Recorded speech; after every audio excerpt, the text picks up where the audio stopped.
যে কোনো বাড়ি তৈরি করতে গেলে বাবা, যে কোনো ঘর তৈরি করতে গেলে আগে ঘরের গোড়াটা শক্ত করতে হয়। ঘরের গোড়া যদি মজবুত না হয় বাবা, ঘরটা শক্ত হবে হবে না। আগে ঘরের গোড়া তৈরি হয়, তারপর ঘরের দেওয়াল ওঠে। যে কোনো লীলার গোড়াই হচ্ছে আমার প্রেমের ঠাকুর গোড়া। তাই গৌর হরির গৌর নিতাইয়ের নাম না করে সরাসরি যেতে পারি না। এই যে হরিনাম সংকীর্তন মহাপ্রভু যখন প্রচার করলেন, মহাপ্রভুর জীবনের উদ্দেশ্য পৃথিবীতে যত আছে নগরাদি গ্রাম সর্বত্র প্রচার হোক মোর এই হরে কৃষ্ণ মহামন্ত্র নাম। এই হরিনামের জন্য কিন্তু কোনো তিথি লাগে না বাবা, তাই না? যে কোনো সময়ে গাওয়া যায়। এক ভক্ত, এক বাবা আমার বাসায় এসে আমাকে একটা ছোট্ট প্রশ্ন করলেন, মা গো, তুমি আমার মেয়ের মতো, আমি তোমার বাবার মতো, তা কিছু মনে করো না, বাবার মতো মনে করে তোমাকে মেয়ের মতো করে একটা প্রশ্ন করব। আমি বললাম, বাবা আমার যদি জানা থাকে আমি উত্তর দেব, আপনি বলুন। আমার প্রশ্ন, ভগবানের পূজা করব কখন? এক এক দিনে তো এক একটা দেবতার পুজো হয়। যেমন সপ্তাহে প্রথম দিন আসে রবিবার, রবিবার মানে সূর্যদেবের পুজো, রবি মানে সূর্য। রবির পর আসে সোম, সোম মানে শিব পূজা হয়। আচ্ছা মঙ্গলবার কি করে করব? মঙ্গলবার হনুমানের পূজা হয়, আবার মা কালী পূজা হয়, মা চণ্ডীর পূজা হয়। তাহলে বুধবার, বুধবারে কি করে হবে? বুধবার গণেশের পূজা, সিদ্ধিদাতা গণেশ। বৃহস্পতিবার গুরু বৃহস্পতির পূজা, মা লক্ষ্মীর পূজা। শুক্রবার বলে মা সন্তোষীর পূজা। শনিবার বলে গ্রহরাজের পূজা। তাহলে এক একটা দিনে এক একটা দেবতার পূজা হয়। তাহলে ভগবানের পূজাটা আমি কবে করব তুমি বলে দাও। আমি বললাম, বাবা আপনি যেটা বললেন পুরাণ অনুসারে সেটা সঠিক, কিন্তু বৈষ্ণব মতে বলছে এক একটা বারের এক একটা করে অর্থ থাকে। বলে কেন? প্রথমেই আসে রবিবার, তাই না মা? বলছে রবি যদি এ সংসারে, রবি যদি এ সংসারে, তাহলে সোম হয়ে থাক, মানে রবির পরে সোম। সোম মানে সংযম হয়ে থাকে। আর সংযম হয়ে যদি কেউ চলতে পারে, তা সোমবারের পর কি বার আসে মা? মঙ্গলবার। তার মঙ্গলের দশা হবে। মঙ্গলের দশা মানে জানেন, ওই রাতারাতি অনেকে গাড়ি বাড়ি হুড় করে বেড়ে যায় না, আমরা বলি বাবা রাতারাতি বড় লোক হয়ে গেল। তার মানে তার মঙ্গলে দশা চলে। মঙ্গলে দশা চললে খুব তাড়াতাড়ি উন্নতি হয়। মঙ্গলে দশা যদি হয়, মঙ্গলের পর আসে বুধবার, মানে বোধ শক্তি বাড়বে, এটা বৈষ্ণব মতে বলছে। আর বুধবারে যদি বোধ শক্তি পারে, তাহলে বুধের পর কি আসে মা? বৃহস্পতি, মানে গুরুকে চিনতে পারবে, আপন আপন গুরুদেবকে জানতে পারবে। আর গুরুকে যদি চিনতে পারে, গুরু বল যদি থাকে, তাহলে বৃহস্পতিবারের পর কি আসে? শুক্রবার। শুক্র ধারণ করা সম্ভব নয় সংসারী পক্ষে, কারণ সেটা ব্রহ্মতালুতে থাকে। শুক্রের কথা হচ্ছে, সে শুক্রটা যে ধারণ করতে পারবে, গুরু বল থাকলে শুক্র ধারণ করতে পারবে। আর শুক্র ধারণ করতে পারলে শুক্রবারের পর কি আসে? শনিবার। গুরু বল যদি কারো থাকে, তাহলে কারো যদি গ্রহরাজের দশা থাকে, তাহলে তার শনির দশা কেটে যাবে। শনির দশা কেটে যাবে, শনির দশা কেটে যাবে, শনির দশা কেটে যাবে। ওগো আপন আপন গুরুর বলে শনির দশা কেটে যাবে। আপন আপন গুরুর বলে শনির দশা কেটে যাবে। আপন আপন গুরুর বলে শনির দশা কেটে যাবে। ওগো আপন আপন গুরুর বলে শনির দশা কেটে যাবে। তাহলে আমি হরিনাম করব কখন? বলি হরিনামের জন্য কোনো দিন লাগবে না, শুভ দিন লাগবে না, তিথি লাগবে না। যে কোনো অবস্থায়, শুদ্ধ অশুদ্ধ যে কোনো অবস্থায় হরিনাম করা যায়, আলাদা তিথি লাগে না। এই শ্রাবণ মাসে সামনে 23শে শ্রাবণ আসছে, একাদশী, তাই না? যারা একাদশী করেন, অনেক ভক্ত তো করে বাবা, তাদের পক্ষে বলি শ্রাবণ মাসে 23শে শ্রাবণ যে একাদশী হলো কামিকা একাদশী। এই কামিকা একাদশী করলে ব্রহ্মহত্যা থেকে মুক্তি লাভ পাওয়া যায়। মানে ব্রহ্মহত্যার মতো পাপ যদি হয়েও ব্রহ্ম হত্যা থেকে মুক্তি পাওয়া যায়। আর ভ্রূণ হত্যা, গর্ভ অনেকে নষ্ট করে দেয়, সে ভ্রূণ হত্যা মহাপাপ, গুরুতর পাপ। সে গর্ভ হত্যা, ভ্রূণ হত্যা থেকে বড় বড় পাপ এই একাদশী করলে মুক্তি পায়। সেই পাপ থেকে আপনি মুক্তি পেতে পাবেন। একাদশী করলে রাজস্বাহী যজ্ঞের ফল পাওয়া যায়, একাদশী করলে অশ্বমেধ যজ্ঞের ফল পাওয়া যায়। আর সব থেকে বড় কথা, কোনো ভক্ত যদি একাদশী করতে পারে, নির্জলা না পারলেও ফল খেয়েও আপনি করতে পারেন। আপনার শারীরিক অবস্থা যেমন থাকবে তেমন করবেন, তবে যদি করেন বাবা, তাহলে কিন্তু আপনি বৈকুণ্ঠ লাভ করবেন। তার আর পুনর্জন্ম হয় না, পৃথিবীতে পুনর্বার আর জন্ম হয় না তার, সে সরাসরি নারায়ণের চরণ পাদ পদ্মে লাভ করে। তাহলে আজকে গৌরনিতাই দুই ভাই এই নদিয়ার মাটিতে, নবদ্বীপ মাটিতে হরিনাম মাতিয়ে দিলেন। নদিয়ার মাটি হলো বড় ধন্য বাবা, নবদ্বীপের মাটি বড় ধন্য। আপনারা ভাগ্যবান যে আপনারা নদিয়ার মানুষ, আর আমরা বড় ভাগ্যবান যে আমরা সেখান থেকে এসে নদিয়ার মাটির চরণ ধুলো তো আপনাদের পাচ্ছি। নদিয়ার মাটিটা আমরা যে মাথায় নিতে পাচ্ছি, এই ধুলো গায়ে মাখতে পাচ্ছি, আমাদের কাছে বড় সৌভাগ্য। তাহলে গৌর হরি কিভাবে হরি নাম বেরিয়েছিলেন দাঁড়ে দাঁড়ে? আমার নিতাই গৌর দুটি ভাই যারা, আজ তারাই দু ভাই এসেছে। আমার নিতাই গৌর দুটি একটু ভাই করতালি দিয়ে যারা, সবাই হরি বল। তারা দু ভাই এসেছে রে। আমার নিতাই গৌর দুটি ভাই যারা, তারা দু ভাই এসেছে রে। আমার নিতাই গৌর দুটি ভাই যারা, তারা দু ভাই এসেছে রে।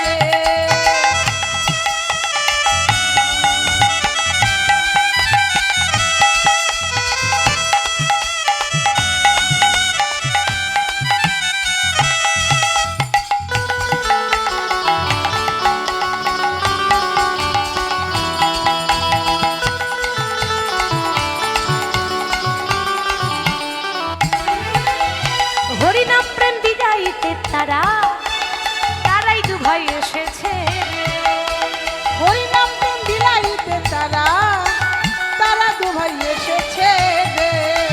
হরিনাম প্রেম বিলাইতে তারা, তারা দু ভাই এসেছে রে। ওই আমার নিতাই গৌরে দুটি ভাই যারা, তারা দু ভাই এসেছে রে। আমার নিতাই গৌর দুটি ভাই যারা, তারা দু ভাই এসেছে রে। আমার নিতাই গৌর দুটি ভাই যারা, তারা দু ভাই এসেছে রে।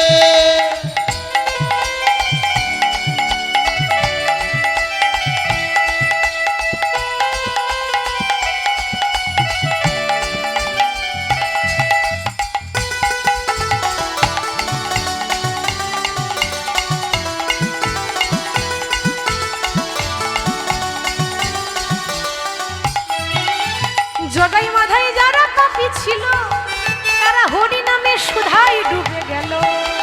জগাই মাথায় যারা পাপী ছিল, তারা হরি নাম সুধাই ডুবে গেল। জগাই মাধাইয়ের কথা কে না জানে, তাই না? জগাই মাধাই আপনারা সবাই জানেন সুরা পান করত, আর একটু একটু নয় বাবা, প্রতিদিন 80 হাড়া মদ খায়, 80 হাড়া মদ খেত।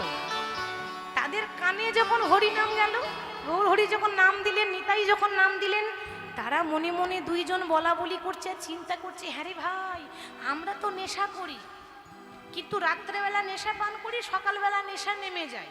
আর হরি নামের নেশা এমন নেশা বাবা, একবার যদি লেগে যায় সারা জীবন নেশাই কেটে যায়। তাহলে হরি নামের নেশা লাগলে পরে ছাড়বে না। হরি নামে যে ডুবেছে সেই জেনেছে, অন্য কেউ জানে না। জগাই মাধাই যারা পাপী ছিল, তারা হরি নামে সুধাই ডুবে গেল। জগাই মাথায় যারা পাপী ছিল, তারা হরি নাম সুধাই ডুবে গেল। যারা 80 হারা মদ পান কইল, তারা হরি নামে সুধাই ডুবে গেল। যারা 80 হারা মদ্যপান কইল, হরি নামে সদাই ডুবে গেল। ওই আমার নিতাই গৌর দুটি ভাই যারা, তারা দু ভাই এসেছে রে। আমার নিতাই গৌর দুটি ভাই যারা, তারা দু ভাই এসেছে রে। আমার নিতাই গৌর দুটি ভাই যারা, তারা দু ভাই এসেছে রে। আমার নিতাই গৌর দুটি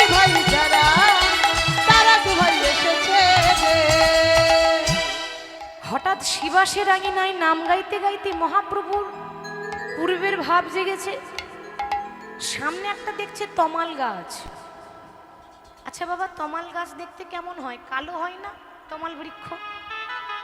সেই তমাল গাছটাকে মহাপ্রভু দর্শন করেছেন, মনে মনে ভাবছেন, মানে কিশোরীর ভাব জেগেছে, ভাবছেন আমি রাধা আর ওই বুঝি আমার কৃষ্ণ। কৃষ্ণ মনে করে তমাল গাছটাকে জড়িয়ে ধরতে যাচ্ছে বাবা। হরিনাম বন্ধ করে ছুটে ছুটে গিয়ে সেই তমাল বৃক্ষকে জড়িয়ে ধরছে। ওগো উন্মাদিনী নেই প্রভু,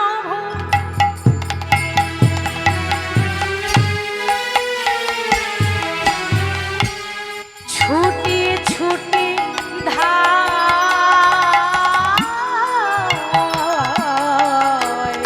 উন্মাদিনী হইয়া প্রভু,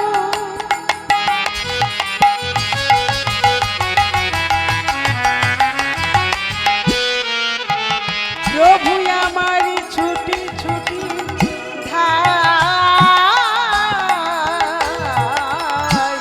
উন্মাদিনী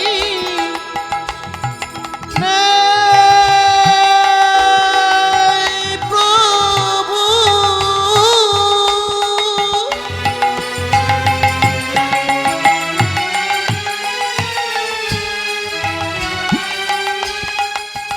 ওই না ছোটি ছোটি ওই না দূরে হেরি তমাল তরু বক্ষতে জরা, দূরে হেরি তমাল তরু বক্ষেতে জড়াই, ওই না দূরে হেরি তমাল তরু বক্ষতে জরা। দূরে হেরি তোমার তরু পক্ষিতে জরা। বলে প্রভু এখানে তুমি দাঁড়ায়ে কেন? প্রভু এখানে তুমি দাঁড়াইয়ে কেন? বলে এখানে তুমি দাঁড়ায়ে কেন? এখানে তুমি দাঁড়াই কেন? বলো একেবারে আমার সঙ্গে কথা বলো, এখানে তুমি দাঁড়ায়ে কেন? একেবারে আমার সঙ্গে কথা বলো, বলে এই তো আমি এসেছি গো। একেবারে আমার সঙ্গে কথা বলো, এই তো আমি এসেছি গো। একেবারে আমার সঙ্গে কথা বলো, এই তো আমি এসেছি গো। আমার সঙ্গে কথা বলো, এই তো আমি এসেছি গো। আমার সঙ্গে কথা বলো, এই তো আমি এসেছি গো। আমার সঙ্গে কথা বলো, এই তো আমি এসেছি গো। আমার সঙ্গে কথা বলো, এই তো আমি এসেছি গো। আমার সঙ্গে কথা বলো, এই তো আমি এসেছি গো। আমার সঙ্গে কথা বলো, এই তো আমি এসেছি গো। আমার সঙ্গে কথা বলো, এই তো আমি এসেছি গো। আমার সঙ্গে কথা বলো, এই তো আমি এসেছি গো। প্রভু এখানে তুমি দাঁড়াইয়ে কেন? দূরে হেরি তমাল তরু বক্ষতে জরা।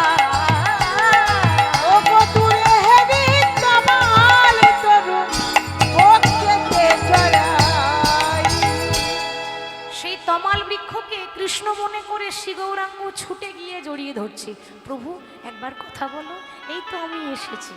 ওমা সে কি করে কথা বলবে? সে তো একটা বৃক্ষ, গাছ। গাছ কি আর কথা বলতে পারে? ভাবা বেশে গৌর হরি আছেন তো। আর সে তমাল গাছকে জড়িয়ে ধরে বলছে, আহা প্রভাস প্রভাস বলি গোরা ভাসে আখি জলে, ভাসে আখি জলে, আহা পুরব পরল লীলা বাসু ঘোষে রব পড়ল লীলা বাসু ঘোষে বলে। হরি বল হরি বল। চলুন আমার গৌর হরির ভাব দর্শন করলাম। অনেকটা সময় অতিবাহিত এমনিতেই হয়ে গেছে, বেশি সময় নষ্ট আমি করব না, লীলায় যাই কেমন। তো বৃন্দাবনে প্রবেশ করব, আস্বাদন করব প্রভাস তীরে মিলন বা প্রভাস যজ্ঞ। তো আমার সঙ্গে কে কে বৃন্দাবন যাবেন একটু হাত তুলে দেখান দেখি মায়েরা। বাহ, সবাই। মায়েরা রাগ করেছেন নাকি? আচ্ছা, দুপুরবেলায় সেবা শান্তি হয়েছে? ভালো হয়েছে? তাহলে উলুধ্বনি কোথায়? বাহ, খুব সুন্দর। লক্ষ্মী মা আমার ভালো। অন্যান্য জায়গায় অনেক খাটাখাটি করতে হয়, মানে 10 বার বলি তবে একবার উলুধ্বনি দেয়, আর এখানকার মায়েরা সত্যি খুব ভালো, মানে একেবারে লক্ষ্মী মা, বেশি খাটাখাটি করতে হয় না, বলা মাত্র প্রস্তুত। এইরকম না হলে কি আর ভালো লাগে না? আচ্ছা, বৃন্দাবন যাব তো কার নাম গাইতে গাইতে যাব মা? কৃষ্ণের নাম না রাধার নাম? হ্যাঁ, বাহ। রাই কৃপা ছাড়া কবু কৃষ্ণ কৃপা নয়, লোক মুখে কথা নয়, শ্রীমদ ভাগবত গীতায় কয়।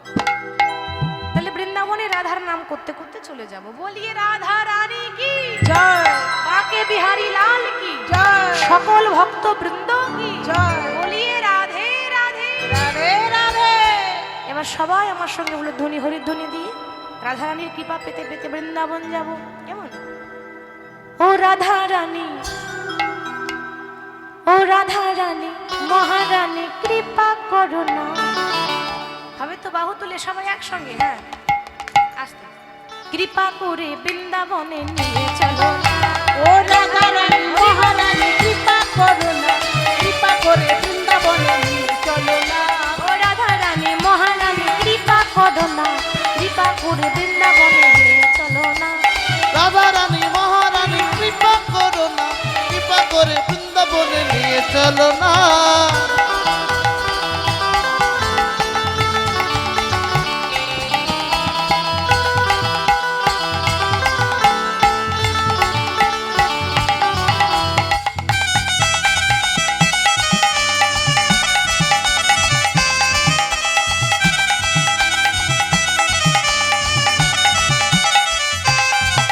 রাধে রাধে রাধে রাধে রাধে রাধে রাধে রাধে। রাধে রাধে রাধে রাধে রাধে রাধে রাধে রাধে। রাধে রাধে রাধে রাধে। ও রাধা রানী, রাধা রানী মহারানী কৃপা করো না, কৃপা করে বৃন্দাবনে নিয়ে চলো না।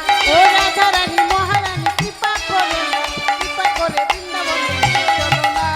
রাধা রানী মহারানী কৃপা করো না, কৃপা করে বৃন্দাবনে নিয়ে চলো না।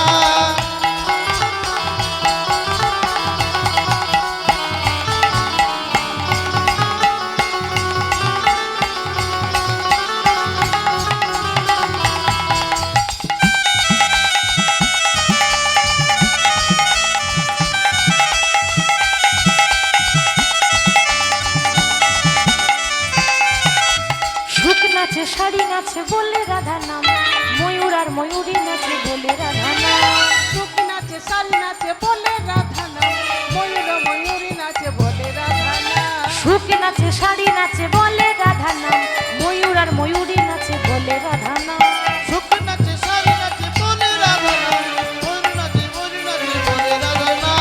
ও রাধা রানী, রাধা রানী মহারানী কৃপা করো না, কৃপা করে বৃন্দাবনে নিয়ে চলো না। ও রাধা রানী মহারানী কৃপা করো না, কৃপা করে বৃন্দাবনে নিয়ে চলো না। রাধা রানী মহারানী কৃপা করো না, কৃপা করে বৃন্দাবনে নিয়ে চলো না। ও রাধা রানী মহারানী কৃপা করো না, কৃপা করে বৃন্দাবনে নিয়ে চলো না।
হরে কৃষ্ণ।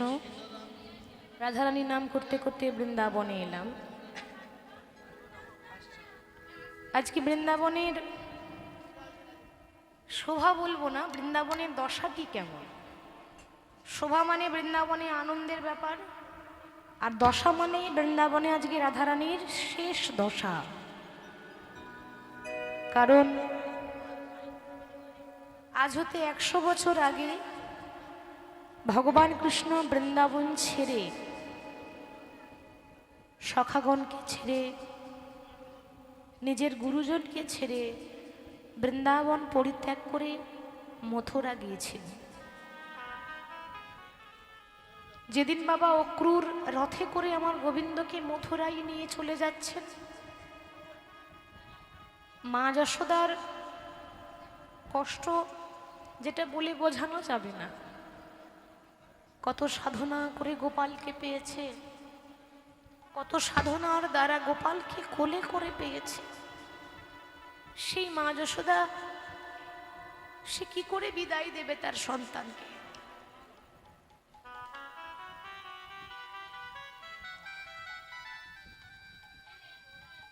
যখন গোবিন্দ আমার অক্রুর রথে করে নিয়ে কৃষ্ণকে নিয়ে চলে যাচ্ছে, হঠাৎ পথে যেতে যেতে অক্রুর কিন্তু রথটাকে থামিয়ে দিলেন।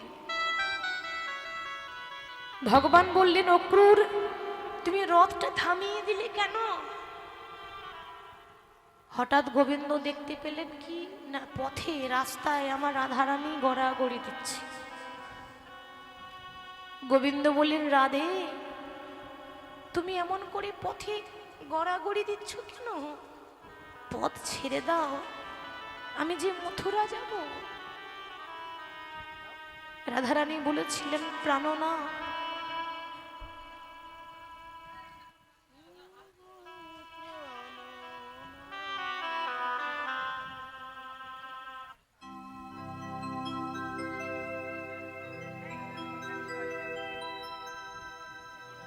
ওগো প্রাণনা আমার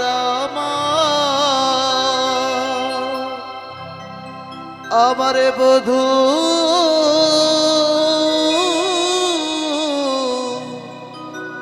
বধূ প্রাণনা।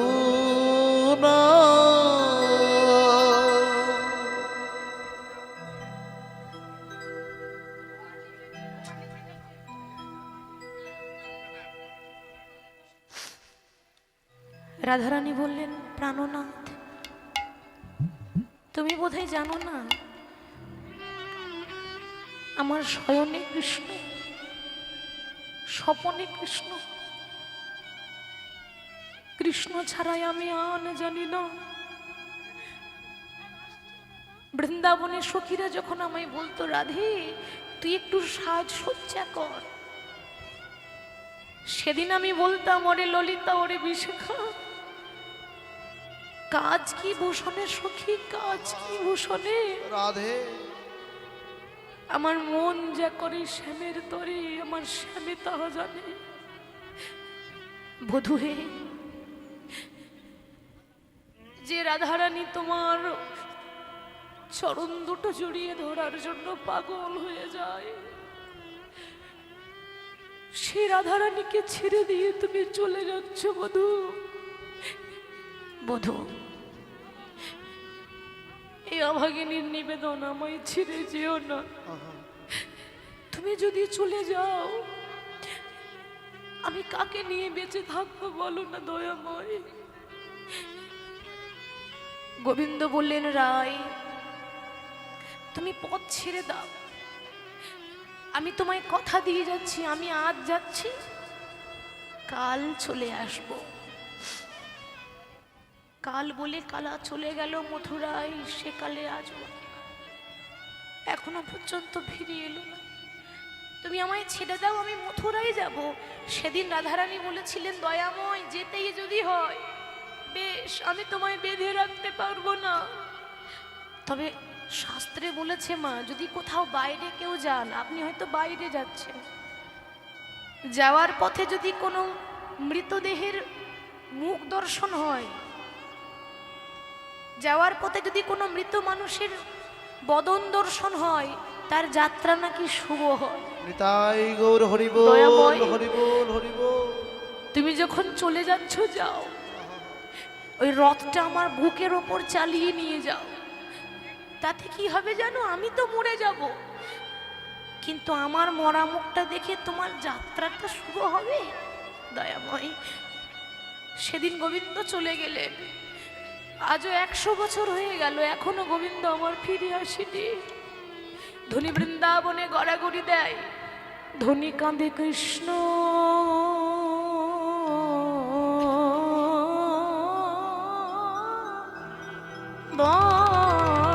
বলে,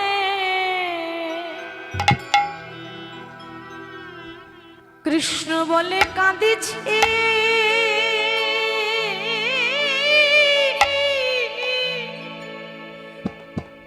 ওগো কাঁদেছে ধনী,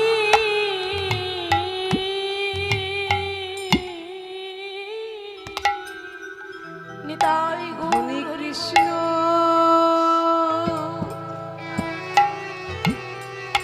কৃষ্ণ বলে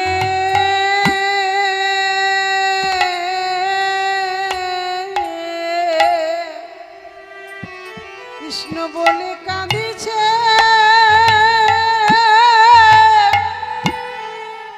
কাঁদিছে ধনী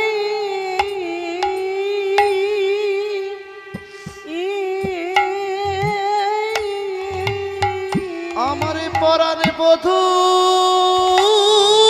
হে,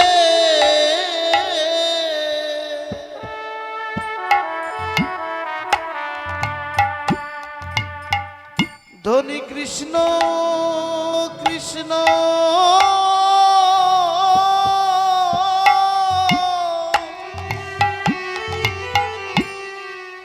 কৃষ্ণ বলে কাঁদি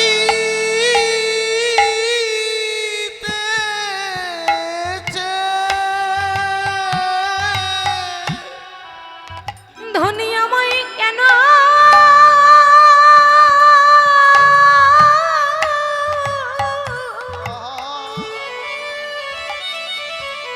বধূ আমায় কেন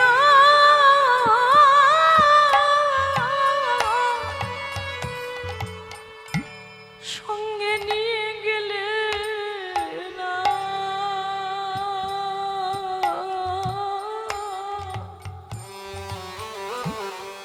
ধনী কাঁদে কৃষ্ণ কৃষ্ণ কৃষ্ণ বলে,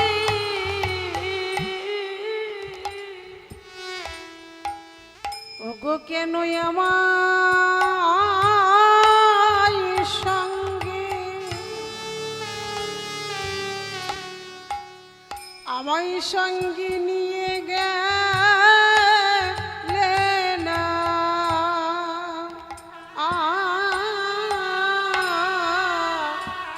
ধনী আজ কৃষ্ণ বলে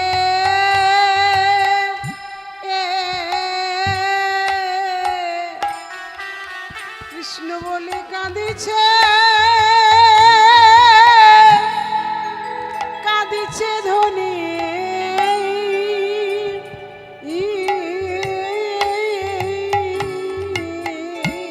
বধূ আমিও তোমার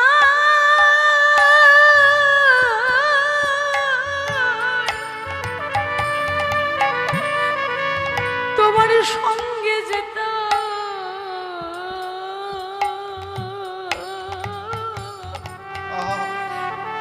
ধনী কাঁদে কৃষ্ণ কৃষ্ণ বলে কাঁদেছে ধনী। ওগো বন্ধু গো আমিও তোমার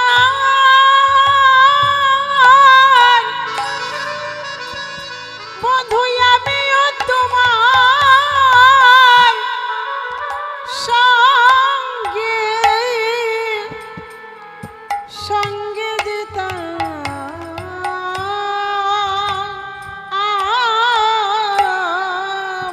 বধূ আমায় কেন সঙ্গে নিয়ে গেলে না, আমায় একাকিনী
সঙ্গে যেতাম তিনি করি কেন চলে গেলে বিনা কে ভয় আছে তুমি বিনা আমার আর কেহ নাই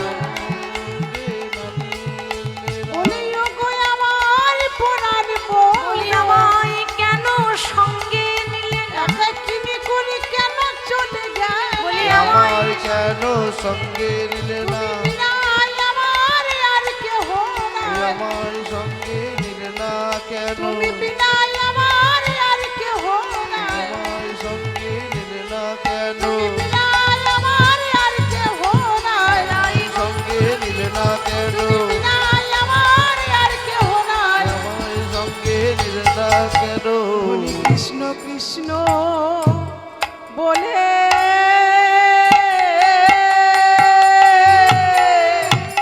আজ কাঁদিছে কাঁদিছে ধনী বৃন্দাবনে রাধারানী এমন ভক্ত যিনি জীবকে শিক্ষা দিয়েছিলেন বাবা সংসারে থেকে কি করে কৃষ্ণকে ভালোবাসা যায়।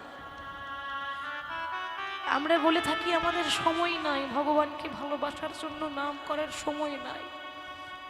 রাধারানী বাদিনীর ঘরে বাস করত, যার শাশুড়ি জটিলা বাদিনী, ননদিনী বাদিনী।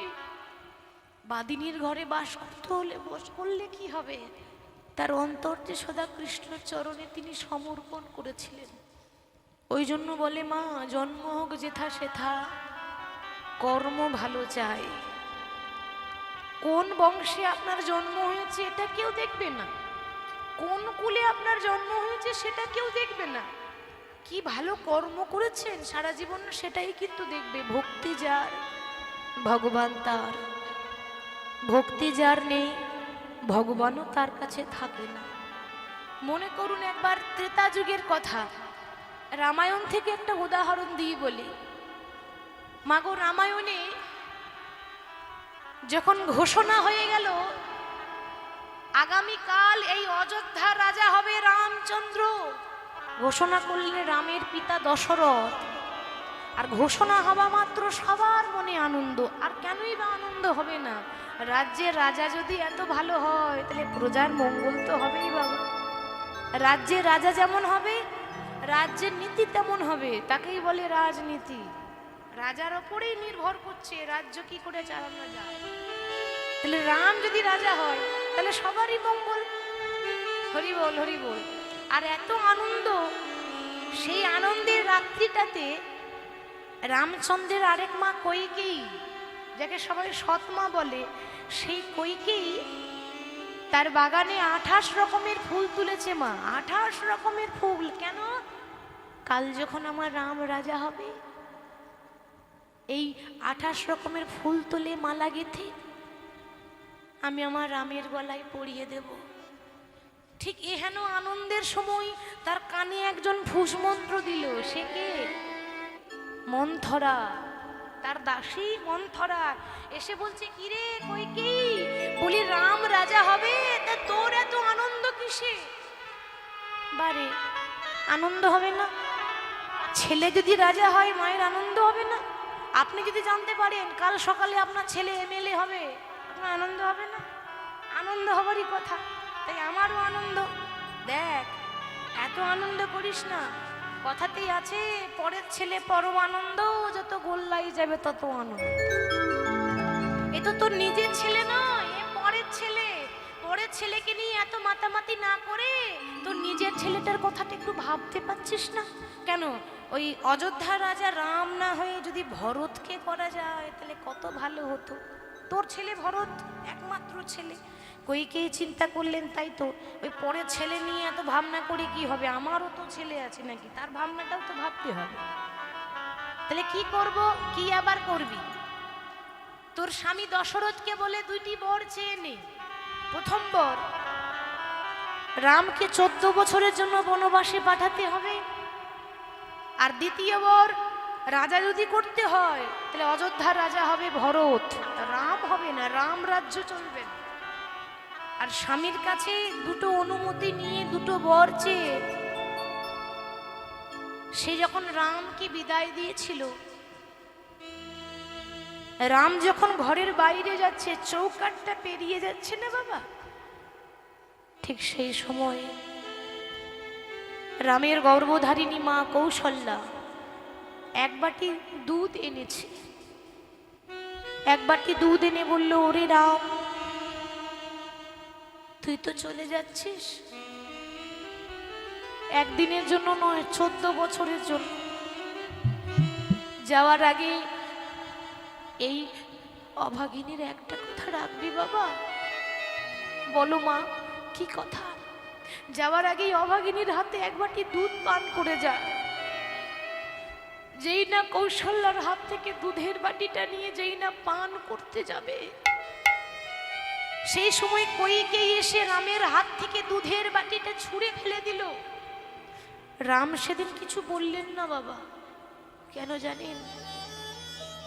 যে সয় সেই তো রয়। ভগবান কিচ্ছু বললেন না, ধৈর্য ধরলেন, চলে গেলেন বনবাসে। 14 বছর পর যখন রাম ফিরে আসছে বনবাস কাটিয়ে, ফিরে এসে কাকে প্রণাম করলো জানেন? নিজের গর্ভধারিণী মা কৌশল্যাকে প্রণাম করলো না। বনবাস থেকে ছুটে এসে প্রথমেই কইকেয়ীর চরণ দুটো জড়িয়ে ধরেছে। মা, তুমি ভালো আছো তো? কতদিন তোমায় দেখি নাই, 14 বছর পর তোমার মুখটা দেখতে পেলাম, তুমি কেমন আছো? রাম প্রণাম করা মাত্র কইকেয়ী চমকে গেল। রাম, না রে, আমার মতো হতভাগা নারীকে প্রণাম করিস না। সেদিন আমার ভুলের জন্য আমি তোকে বনবাসে পাঠিয়েছিলাম, আজ তুই আমাকে প্রণাম করিস না? ওরে, আমি তোর সৎ মা। ভগবান বললেন, মা ঠিক বলেছ। পৃথিবীতে মানুষ দুই রকমের, একটা অসৎ, একটা সৎ। অসৎ মানে হলো খারাপ, আর সৎ মানে হলো ভালো। জগতে সবাই বলে তুমি সৎ মা, তুমি তো আমার ভালো মা। তুমি যদি বনবাসে না পাঠাতে, আমার যে অনেক অসম্পূর্ণ কাজ ছিল সম্পূর্ণ হতো না মা। আমি যদি সিংহাসনে বসে থাকতাম, কষ্ট কাকে বলে জানতাম না। কেন জানো? এ জগতে যারা দামি চালের ভাত খায়, তারা জীবনেও জানবে না যে 5 ঘরে ভিক্ষা করে ভিখারির চালের স্বাদ কেমন হয়। তোমার জন্য জানতে পারলাম, জননী জন্মভূমিশ্চ স্বর্গাদপি গরীয়সী। রামের কথা শুনে কইকেয়ী বলে উঠল, রাম, আমি তোর ওপর এত হিংসা করলাম রে, তার বিনিময়ে তুই আমায় প্রণাম করলে।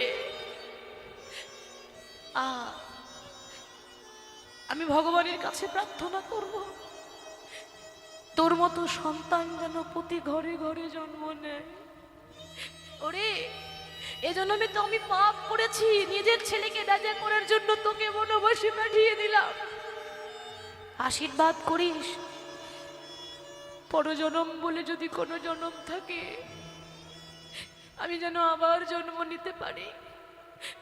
আর আমার শেষ ইচ্ছা, আমি যেন তোকে আমার গর্ভে ধারণ করতে পারি। ভগবান বললেন, মা তথাস্তু, যে যা চায় আমি তাকে তাই দিয়ে দিই। ভক্ত যদি মন থেকে কোনো বাঞ্ছা করে, ভগবান নিঃসাধ্য নাই যে পুরাইতে না রে। আমি তোমায় বর দিলাম, আমি তোমার গর্ভে জন্ম নেব, কিন্তু মাগো, পাপ কখনো বাপকে ছাড়ে না। তুমি যেমন নারী হয়ে আরেক নারীকে কাঁদিয়েছো, তুমি যেমন মা হয়ে আরেক মাকে কষ্ট দিয়েছো, এর জন্য তোমাকে 3 যুগ কাঁদতে হবে। তোমার প্রথম জন্ম হবে মথুরায়, নাম হবে দেবকী। কংসের কারাগারে আমি তোমার 8ম গর্ভজাত সন্তান হয়ে জন্ম নেব, নাম হবে কৃষ্ণ। সেদিন তুমি কংসের কারাগারে কৃষ্ণকে শুধু জন্মই দেবে, সুখ তুমি পাবে না। সন্তানের যে সুখ, সে তুমি কোনোদিনও বুঝতে পারবে না মা। তোমার দ্বিতীয় জন্ম হবে উড়িষ্যায়, উড়িষ্যার রাজা ইন্দ্রদ্যুম্ন, তার স্ত্রী হবে তুমি, নাম হবে গুন্ডিচা দেবী। পরপর 18টি ছেলে মরবে তোমার, সেদিন তুমি সন্তানের জন্য হাহাকার করে চিৎকার করে কাঁদবে, সেদিন সুখ পাবে না। তোমার তৃতীয় জন্ম হবে নদিয়া নবদ্বীপে, নাম হবে সচী মাতা, সচী ঠাকুরানী। পরপর 8টা মেয়ে জন্ম নেবে আর মরবে। তারপর বড় ছেলে হবে বিশ্বরূপ, সেও সন্ন্যাসী হয়ে চলে যাবে। তারপর আসবো আমি নদিয়ার নিমাই, সেদিন আমাকে নিয়েও তুমি সুখ পাবে না মা, কারণ মাত্র 24 বছর বয়সে ঘর ছাড়িয়া নদিয়া ছাড়িয়া আমি সন্ন্যাসী হয়ে চলে যাব। সেদিনও তুমি সন্তানের জন্য কাঁদবে। কেন?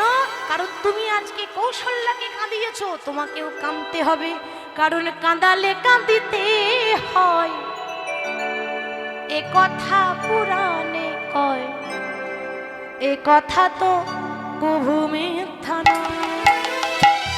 কাঁদালে কান্দিতে হয়, এ কথা পুরাণে কয়, এ কথা তো কভু মিথ্যা নয়। ও মা কাঁদালে কাঁদিতে হয়, এ কথা পুরাণে কয়, এ কথা তো কভু মিথ্যা নয়। যেমনই করিবে কর্ম তেমনি ফল ভোগ হয়, এ কথা তো কভু মিথ্যা নয়। ওমা যেমনই করিবে কর্ম তেমনই ফল ভোগ হয়, এ কথা তো কভু মিথ্যা নয়। আগো যেমনই করিবে কর্ম তেমনই ফল ভোগী হয়, এ কথা তো কভু মিথ্যা নয়। কাঁদালে কাঁদিতে হয়, ঠিক তো? তাহলে আমার কথা নয়, শাস্ত্রের কথা। তুমি কাঁদিয়েছো বলে তোমাকে কাঁদতে হবে, তাহলে ওই জন্য পাপ কখনো বাপকে ছাড়ে না। সে ভগবানও যদি পাপ করে ভগবানকেও শাস্তি পেতে হবে। আমরা তো সাধারণ মানুষ মা, ওই জন্য কর্ম ভালো চাই। রাধারানী সংসারও করেছেন, তার ফাঁকে কৃষ্ণ নামও করেছেন। ধনী আমার গড়াগড়ি দিচ্ছে যমুনা নদীর তীরে যে বালুকা আছে, ধুলো বালি, সে ধুলো বালির ওপর রাধারানী গড়াগড়ি দিচ্ছে আর কৃষ্ণ মূর্তি অঙ্কন করছে। তা মূর্তিটা আঁকছে কেমন ভাবে? ধনী আমার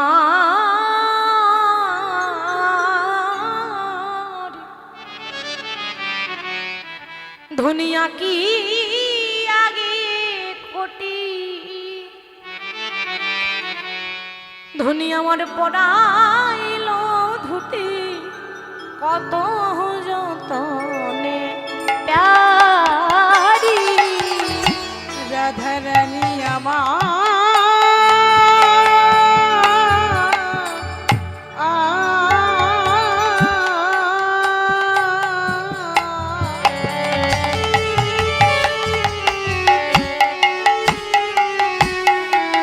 ও গোয়া কি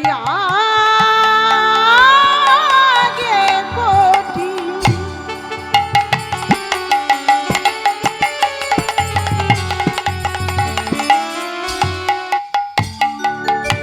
আবারই পরাইল ধটি,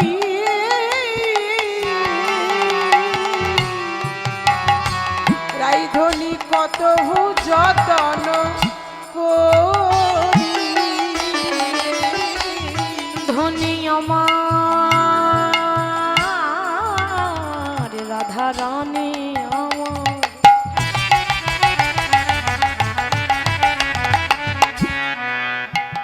কতই অনুরাগে যতন যতন করে,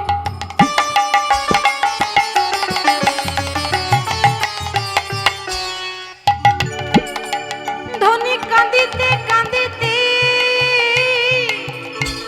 কৃষ্ণ বলে,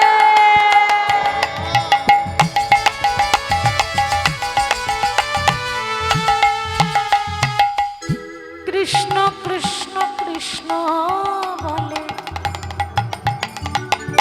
কতই অনুরাগ করে অঙ্কন করে।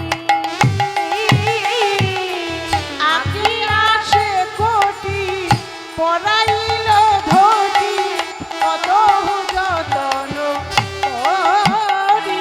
ধনীর আমার যতন করে পরাগে দিল যতন করে পড়াই দিল তুমি আমায় যতন করে পড়াইল প্রাণ গোবিন্দের কোটিকে ঘটে যতন করে পড়াইয়ে দিল।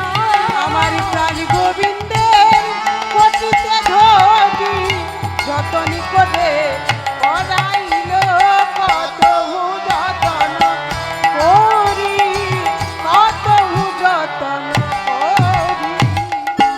হরি বল হরি বল। তো রাধারানী যখন ওই ধুলো বালির ওপর কৃষ্ণের মূর্তি মানে ছবি আঁকছে বাবা, ছবি আঁকার একটা নিয়ম আছে, হয় চরণ থেকে আঁকতে হবে আর নাহলে বদন থেকে আঁকতে হবে, যেখানে সেখানে থেকে তো শুরু করা যায় না। তো রাধারানী প্রথমেই কিন্তু কৃষ্ণের কোমরটা আঁকছে, প্রথমেই কোমরটা। কোমর যখন আঁকছে তখন ললিতা বলছে কি রে রাধে, তুই যখন আঁকা শিখেছিলিস তখন গুরু ধরে আঁকা শিখিসনি, ভুল হচ্ছে কেন?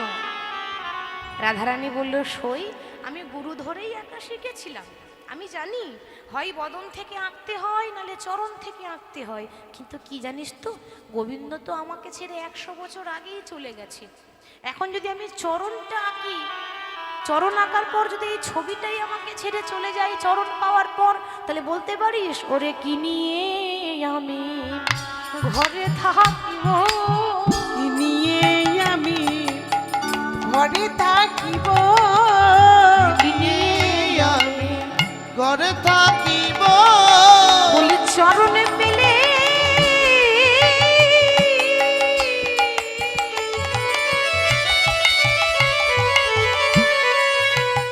শরীরের চিত্র চলে যায়, কিনে আমি ঘরে থাকিব, চরণে পেলে যদি চিত্র চলে যায় কি নিয়ে আমি ঘরে থাকিব,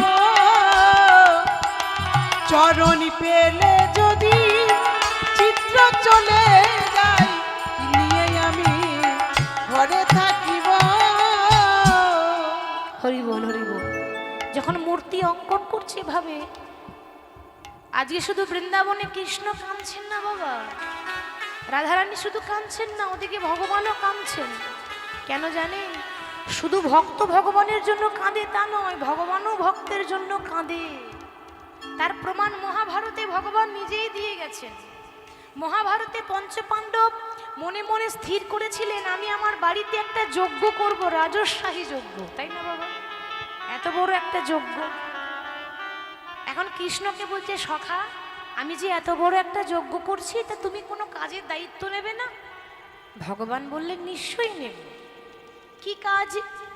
না তোমার বাড়িতে যজ্ঞ হচ্ছে, আমার কাজ হচ্ছে ওই দরজায় দাঁড়িয়ে থাকবো, দরজায় দাঁড়িয়ে যত যত বৈষ্ণব আসবে, যত যত ব্রাহ্মণ আসবে, আমি ভগবান হয়ে সকল ভক্ত বৈষ্ণব ব্রাহ্মণের চরণ দুটো নিজের হাতে ধোয়াইয়ে দেব।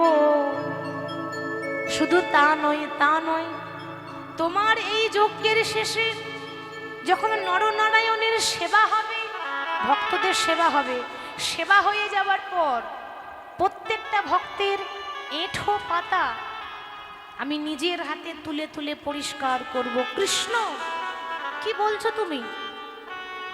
তুমি ভগবান হয়ে লোকের এঁঠো পাতা তুলবে কেন? বাড়িতে কি কাজের লোকের অভাব আছে নাকি?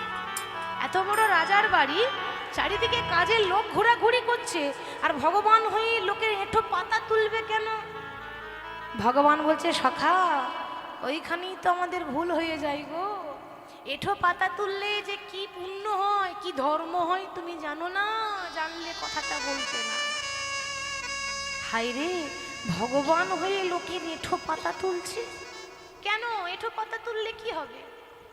এমন অনেক মানুষ আছেন এই জগতে যারা দেখবেন মা 36 ব্যঞ্জন রান্না করে দেবে, কিন্তু খেতে দিতে হয় দেব, লোকের এঁঠো তুলতে পারবো না। এমনও মানুষ তো আছে মা, না? এমনও মানুষ আছে। আবার এমনও মানুষ আছে শুধু শাক অন্ন দেবে কিন্তু খুব ভক্তি ভরে দেয়, আহা যেন অমৃতের সমতুল্য। তাহলে বাবা এঁঠো পাতা তুললে কি পুণ্য হয়? না সারা জীবন যা পাপ করেছি, সারা জীবন যা পাপ করেছি আমার পাপ ক্ষয় হবে। তখন ধর্মরাজ যুধিষ্ঠির বলছে ও কৃষ্ণ, তার মানে তুমিও পাপ করেছো। কি গো ঠিক তো? তুমি বললে এঁঠো তুললে পাপ ক্ষয় হয়, তাহলে তুমিও পাপ করেছো? বলে হ্যাঁ করেছি, আমিও পাপ করেছি। ভগবান বলে পাপ হয়নি তা নয়, আমার পাপ হয়েছিল সেই ত্রেতা যুগে যখন রাম ছিলাম, তখন রাবণকে বধ করেছি, আর রাবণ হচ্ছে ব্রাহ্মণের ছেলে, তাহলে ব্রহ্ম হত্যা মহাপাপ, তাই না বাবা? আবার আমি যখন দাপর যুগে কৃষ্ণ হলাম, তখন জন্মের পরেই আমি একটা নারীকে বধ করেছি, যার নাম হচ্ছে পুতনা রাক্ষসী। নারী হত্যা আরো বেশি পাপ। তাহলে এত বড় বড় পাপ আমার দ্বারা হয়েছে, সেই পাপটা ক্ষয় করব আজকে। যারা আসবে সেবা নেবে, সেবা হয়ে যাবার পর উঠে চলে যাবে, আমি এঁঠো পাতাগুলো নিজের হাতে পরিষ্কার করব। ভগবান আজ কি করলেন? সেই দরজায় দাঁড়িয়ে ভক্তের এঁঠো পাতা পরিষ্কার করছে, ভক্তদের চরণ দুটো ধোয়াইয়ে দিচ্ছে। এবার সবারই নিমন্ত্রণ, সবার শেষে আসছে কে? এ জগতে যিনি শ্রেষ্ঠ বৈষ্ণব, ভোলানাথ মহেশ্বর। সঙ্গে নিয়ে আসছে মা পার্বতীকে। তো সঙ্গে করে যখন নিয়ে এলেন, ভোলানাথ তো দেখা মাত্র চমকে গেলেন, ও মা, এ কি দেখছি? এ তো যে সে মানুষ নয়, এ তো ভগবান। হ্যাঁ গো, শিবের গুরুকে। বাবা শিবকে সবাই বাবা বলি, বাবারও তো বাবা আছে, তাই তো বাবা?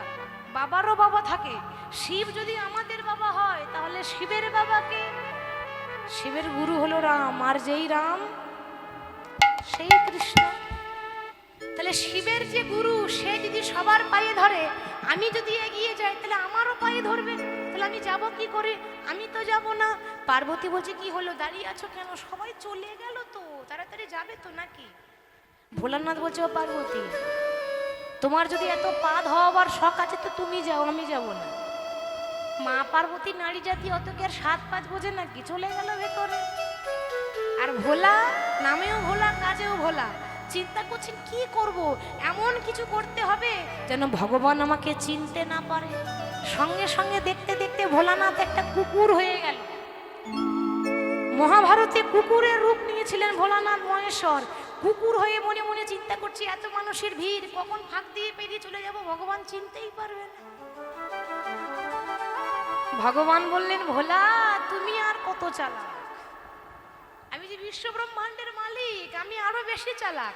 বেশ, ভালোই হলো, কুকুর হয়েছে, ভালোই হয়েছে। আগে 2টো চরণ ছিল, এখন 4টে হয়েছে। কি গো, তাই তো? তা আমিও তার কম চালাক নয়, আমিও ফাঁদ পেতে দাঁড়িয়ে থাকবো। ভগবান ঠিক এইভাবে দাঁড়িয়েছে। ভোলানাথ এখন কুকুর হয়ে মনে মনে ভাবছে, বাহ, এই তো সুযোগ, পায়ের ফাঁকেই বেরোবো, দেখি তো ভগবান চিনতে পারে কিনা। কুকুর হয়ে ভোলানাথ যেই না পায়ের ফাঁকে ঢুকেছে, অমনি ভগবান পা দুটোকে একবারে জোর করে আটকে দিয়েছে। মাঝখানে আটকে গেল কে? কুকুর রূপী ভোলানাথ। বলছে, প্রভু আমার ছেড়ে দাও, দয়া করে আমাকে ছেড়ে দাও। ভগবান বলে, ভোলা, আমি তো ছাড়বো বলে ধরি নাই, এ জগতে যাকে একবারে ধরি, সারা জনমের মতো তাকে আমি ছাড়ি না। সারা জনমের মতো তাকে আর ছাড়ি না। ছাড়ার জন্য ধরেছে নাকি? পেয়েছি যখন, বলি দাও দাও চরণ, তুমি বাড়ায় দাও, দাও দাও চরণ বাড়ায়ে দাও, দাও দাও চরণ বাড়ায় দাও। ভক্ত বড় ভালোবাসি, দাও দাও চরণ বাড়ায় দাও। আমি ভক্ত বড় ভালোবাসি, দাও দাও চরণ বাড়ায়ে দাও। আমি যে ভক্ত বড় ভালোবাসি, চরণ বাড়াইয়ে দাও। ভোলানাথ বলছে, কাজ ভালো করলে না, গুরু হয়ে শিষ্যের চরণ ধরলে, আমার তো অপরাধ হলো প্রভু। আমি তোমার কাছে ঋণী হয়ে রইলাম, তবে তোমার এই ঋণ আমি শোধ করব কোন দিন জানো? যেদিন তুমি নদিয়া নবদ্বীপে গৌর হবে, সেদিন আমি আর ভোলানাথে হব না, সেদিন আমি হব অদ্বৈত আচার্য। তোমার থেকে আমার বয়স 52 বছরের বড় হবে। সেদিন আমি গঙ্গার জলে দাঁড়িয়ে হাতে তুলসী পত্র নিয়ে বলবো, হে গৌর হরি, কলিযুগের দুর্দশা দেখে তুমি এবারে ছুটে এসো। সেদিন তোমাকে আমি নিয়ে আসবো। তাহলে নদিয়া নবদ্বীপে গৌর হরিকে ডেকেছিল কে? অদ্বৈত আচার্য। গঙ্গার জলে এক গলা জলে দাঁড়িয়ে তুলসী পত্র নিয়ে প্রত্যেক দিন ডাকতো, প্রভু একবার এসো, একবার এসো। হরি বল। সেদিন ভোলানাথ হয়েছিল অদ্বৈত আচার্য। সেদিন আমি তোমার পায়ে ধরে তারপরে ঋণ কলিযুগে গিয়ে নদিয়াতে শোধ করবো। নিতাই তাহলে ভগবানও ভক্তের জন্য কাঙাল।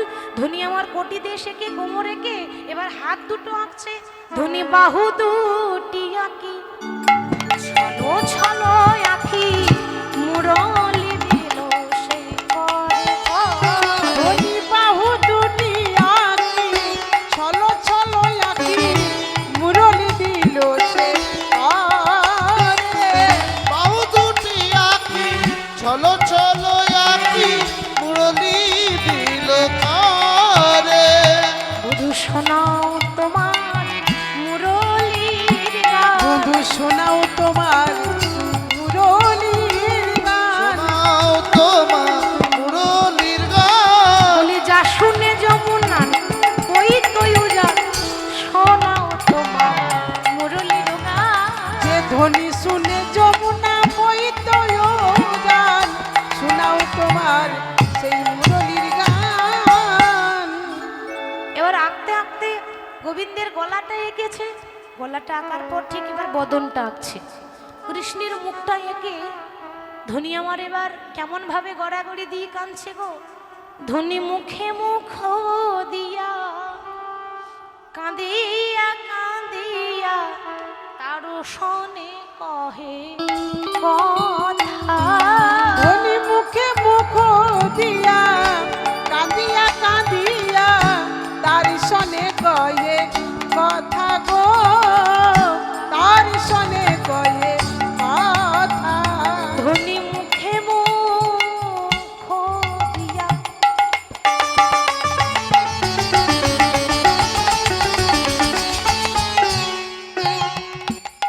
কাঁদিয়া কাঁদিয়া তার শোনে কহে কথা।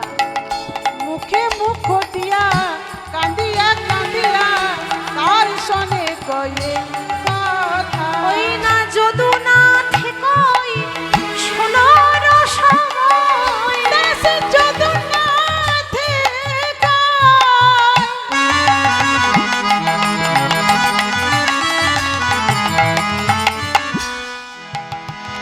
দাসে যদুনাথে কই শোনো না সময়। বলি আসিয়া দেখো হেথা, আসিয়া দেখো হেথা। দাসে যদুনাথে কই শোনো না সময়, আসিয়া দেখো হেথা, আসিয়া দেখো হেথা। বলি একবার এসে দেখে যাও না, একেবারে সে দেখে যাও না। একবার এসে দেখে যাও না। তোমাদের রাধা রানী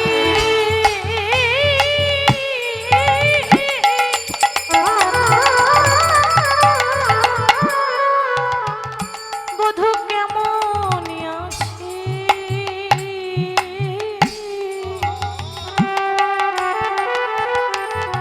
বধূ একবার এসে দেখে যাও না। তোমারি রাধা রানী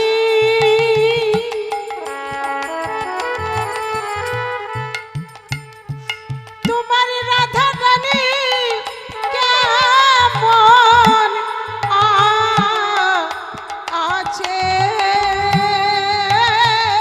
বধূ আমি সুখে আছি না দুঃখে আছি, তুমি একেবারে এসে দেখে যাও না। তোমাদের রাধা রানী কেমন আছে, একেবারে এসে দেখে যাও না। রাধা সুখে আছে না দুঃখে আছে, তুমি একেবারে এসে দেখে যাও না। সুখে আছে না দুঃখে আছে, একেবারে এসে দেখে যাও না।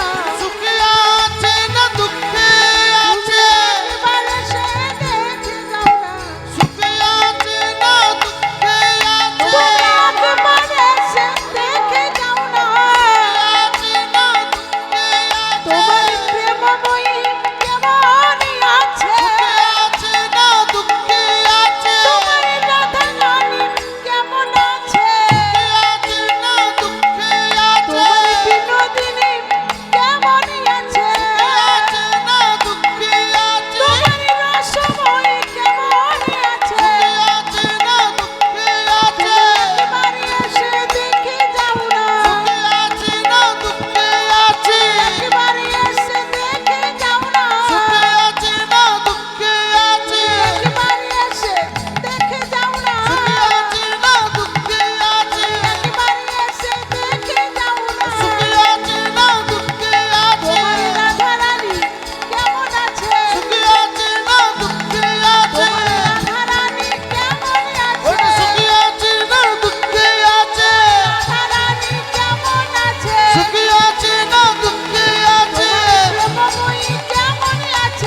এটা বৃন্দাবনের দশা বললাম।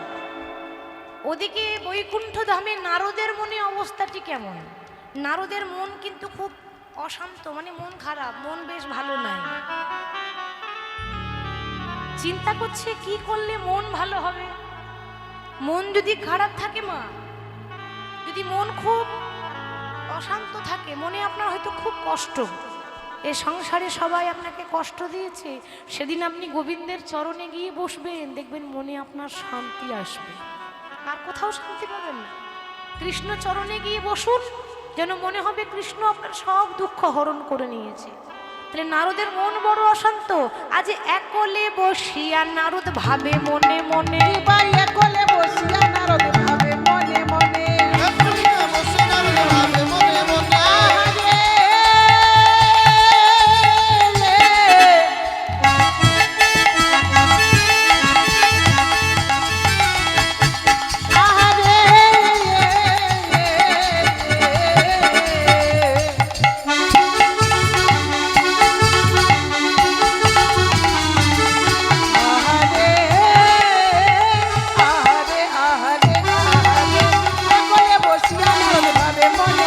আরে একলে বসিয়া নারদ ভাবে মনে মনে, একলিয়া বসে নারদ ভাবে মনে মনে।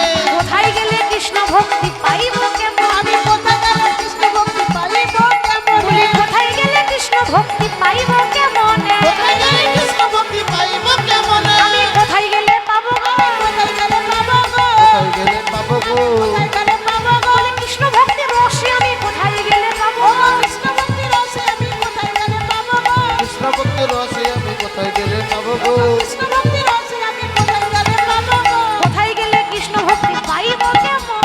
কোথায় গেলে কৃষ্ণ ভক্তি পাইব কেমন? কোথায় গেলে কৃষ্ণ ভক্তি পাইব কেমনে? কোথায় যাব যে মনে শান্তি আসবে? দাঁড়াও দাঁড়ো দাঁড়ো, সবাই বলে নাকি বৃন্দাবন গেলে রাধা কৃষ্ণের লীলা হয়েছিল, সেখানে কৃষ্ণের জন্মস্থান। আচ্ছা বৃন্দাবন গেলে হয় না? বৃন্দাবন যাওয়া তো বড় সৌভাগ্যের কথা। আমার মনে আজ ইচ্ছা হয়েছে বৃন্দাবন যাব। তো বৃন্দাবনে যাব, নারদের বাহন কি মা? কি বললে? ইন্দুর। কোন স্কুলে পড়াশোনা করেছো? কি বাবা, নারদের বাহন ইন্দুর? তাহলে নারদের বাহন কে বলতে পারবেন মা? নারদের বাহন হচ্ছে ঢেকি। নারদের বাহন ঢেকি। ঢেকিতে পা দিতে নেই, ওটা নারদের বাহন। সেই ঢেকির ওপরে চেপে নারদ যাচ্ছে। আজ ঢেকিতে চাপিয়া নারদ বৃন্দাবনে যায়। ঢেকিতে চাপিয়া নারদ বৃন্দাবনে যায়। দেখিতে চাপিয়া নারদ বৃন্দাবনে যায়। ঢেকিতে চাপিয়া নারদ বৃন্দাবনে যায়। বৃন্দাবনে মাঝে পথে উপনীত হয়। বৃন্দাবনের মাঝে পথে উপনীত হয়। বৃন্দাবনের মাঝে পথে উপনীত হয়। বৃন্দাবনের মাঝে পথে উপনীত হয়। নারদ মহানন্দে যাইব। মহানন্দে যাইব। মহানন্দে যাই গো। মহানন্দে যাইব। জয় রাধে রাধে বলে মহানন্দে যাইব। জয় রাধে রাধে বলে মহানন্দে যাইব। জয় রাধে শ্রী রাধে বলে মহানন্দে যাইব। জয় রাধে শ্রী রাধে বলে মহানন্দে যাই গো। বৃন্দাবনের উপনীত হয়। বৃন্দাবনের মাঝে পথে উপনীত হয়। বৃন্দাবনের মাঝপথে উপনীত হয়। আর দাঁড়াও, শুনেছি সবাই বলে বৃন্দাবন ঢুকলেই নাকি রাধে রাধে বলতে হয়, নালে হবে না। রাধারানী আশীর্বাদ না দিলে নাকি কৃষ্ণের কৃপা পাওয়া যায় না। রাধা রাধা রাধা রাধা রাধা বলে ওরে মন, যদি যাবি মধুর বৃন্দাবন।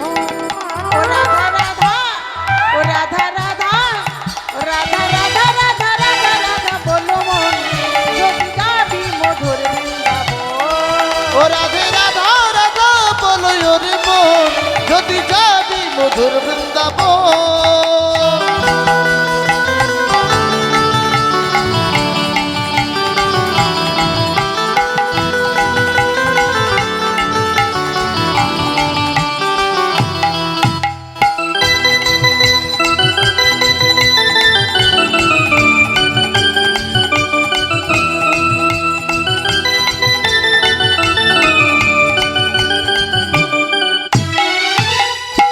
রাধা রাধা রাধা রাধা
সুধা রাধা ঝরে রাধা রাধা রাধা রাধা রাধা রাধা বলে ওরে মন যদি যাবি মধুর বৃন্দাবন।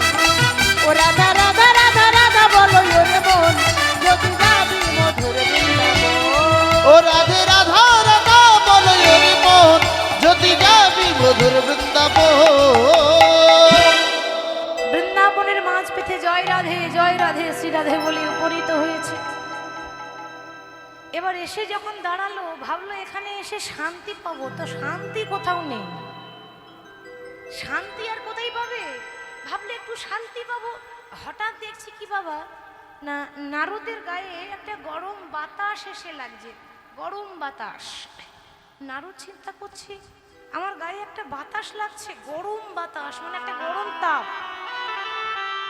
এটা কিসের তাপ? এ তো আগুনের তাপ নয়, এটা সূর্যের তাপও নয়। বৃন্দাবনে যখনই বাতাস দিচ্ছে বাতাসটা গরম, এটা কেন হচ্ছে? এ আবার কেমন কথা, এটা কেন হচ্ছে?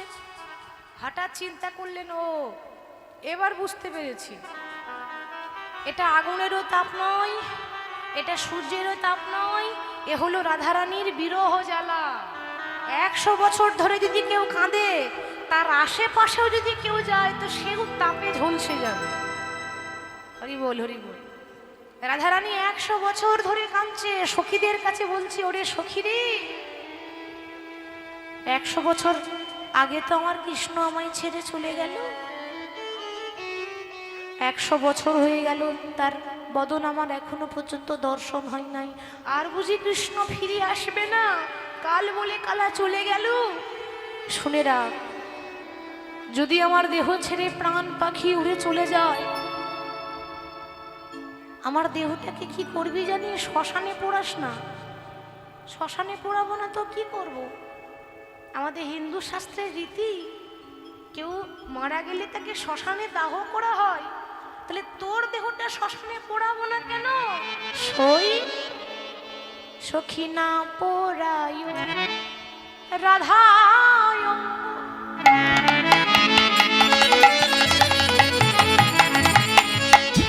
ওরে না ভাষায় জলে,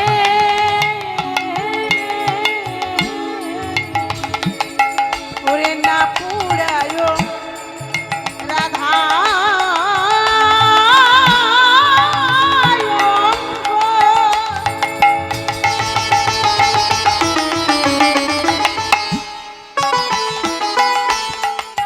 ওরে সখী রে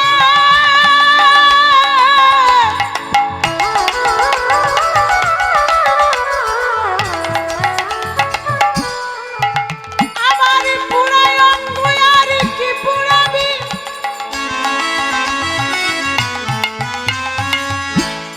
আমি বিরহানলে পুড়ে আছি। ওরে সখী রে না পুরায় রাধা অঙ্গ,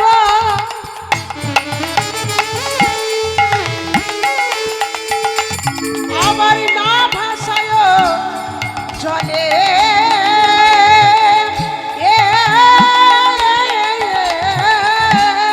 সই আমি মরিলে বাঁধিয়া রেখো ওই তমালে রোডালে। ওরে মরিলে বান্ধিয়া দেখো ওই তামালের গালে, না পুরায় রাধাঙ্গ না ভাষায় জলে, না ভাষায় জলে মরিলে বাঁধিয়া রেখো তমালেরও ডালে। আমার এই দেহ আমি মরে গেলে পোড়াস না, শ্মশানে দাহ করিস না। কেন জানিস? আমার পোড়া দেহ আর কে পোড়াবে? আমার পুরা দেহ কি পুরাবি, পোড়া দেহ আর পোড়াবে। পোড়া দেহ কি পোড়াবি, আমার পুরা দেহ কি পুরাবি, কৃষ্ণ বিরহ অনলে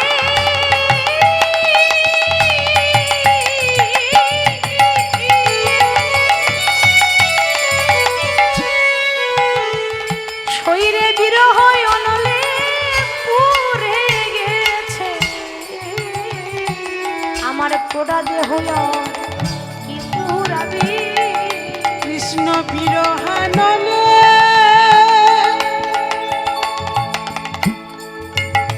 কৃষ্ণ বিরহানলে